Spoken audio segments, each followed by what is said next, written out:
Bob Odenkirk's TV follow-up to Better Call Saul is also on AMC, and you can stream the entirety of Season 1 on AMC+. Let's talk about Lucky Hank.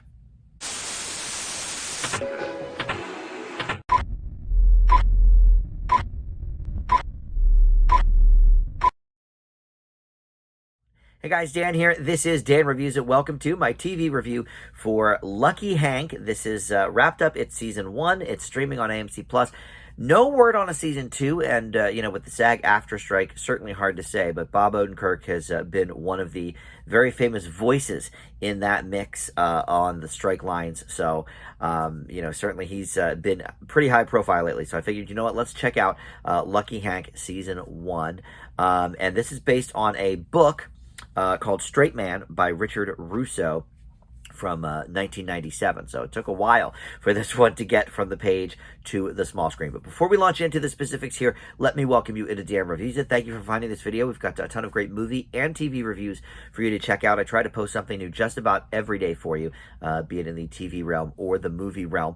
So please consider subscribing down below. Would love to have you aboard on the channel there. And if not, just like this video, comment down below, all that stuff does help the channel out. All right, so this was, Vince Gilligan, who is a longtime Bob Odenkirk collaborator with Breaking Bad and Better Call Saul. He was not a part of this.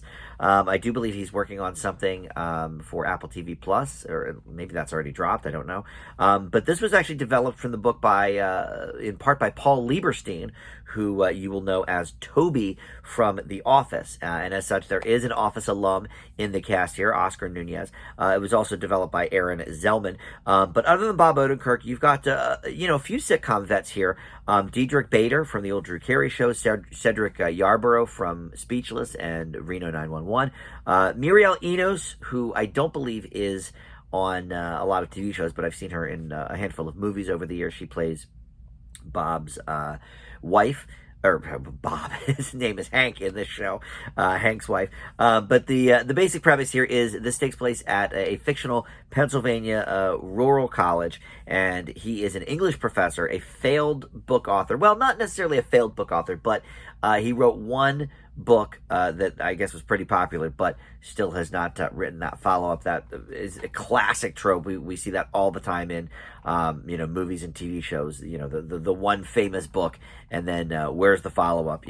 But anyway, he is sort of having a midlife crisis and breaking down in class and sort of trash talking the school, and gets him to some hot water. But currently he is the chair of the English department.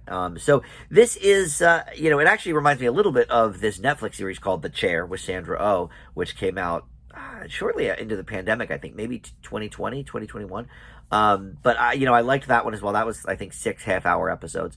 But it reminded me a little bit of that in that it is certainly probably more for people familiar with the workings of a school and academia and all that stuff. And not to say that it's for only, people that went to college or whatever. That's preposterous. But, I think you have to have a little bit of interest in college life, and specifically, faculty life. And, that includes, if you watch Abbott Elementary, a little bit about faculty life, even though that's obviously, for elementary school versus a college. But there are certain threads, actually, that go throughout both shows, you could say. My mom was a college professor for many, many years. So shows like this, I think I naturally kind of gravitate towards. They naturally interest me. But look, the work of Bob Odenkirk always interests me. I've been a fan of his since the early 90s, the Ben Stiller Show, which was a sketch comedy show with him and Jenny Garofalo and Ben Stiller.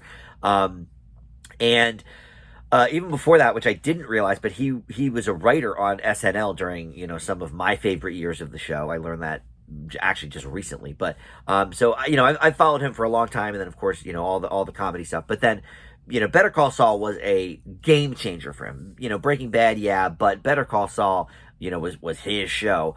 And so I think that opened our eyes to how talented Odenkirk is. And then he's parlayed that into some popular movies as well.